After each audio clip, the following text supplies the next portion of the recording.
Nanalangin si Jonas sa Panginoon na kanyang Diyos sa loob ng tiyan ng isda. Sinabi niya, Panginoon, sa paghihirap ng aking kalooban at kalagayan humingi po ako ng tulong sa inyo. At sinagot NYO ako. Sa bingit ng kamatayan, humingi ako ng tulong sa inyo. At pinakinggan NYO ako. Inihagis NYO ako sa pusod ng dagat. Napalibutan ako ng tubig at natabunan ng mga alon na ipinadala ninyo. Pinalayas NYO ako sa inyong presensya. Pero umaasa pa rin akong makakalapit muli ako sa inyo roon sa inyong banal na templo. Lumubog po ako sa tubig at halos malunod. Natabunan ako ng tubig at ang ulo ko ay napuluputan ng mga halamang dagat.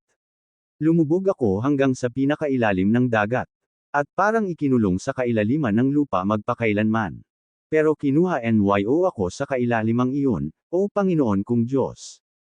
Nang parang mamamatay na ako, tumawag ako sa inyo, Panginoon.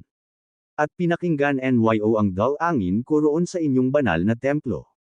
Ang mga taong sumasamba sa mga walang kwentang Diyos-dayosan ay hindi na tapat sa inyo.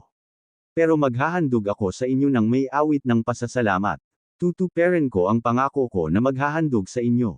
Kayo po, Panginoon, ang nagal iligtas. Kaya inutusan ng Panginoon ang isda, at iniluwan nito si Jonas sa dalampasigan. Jonas Kapitulo 2 versikulo 1 hanggang 10.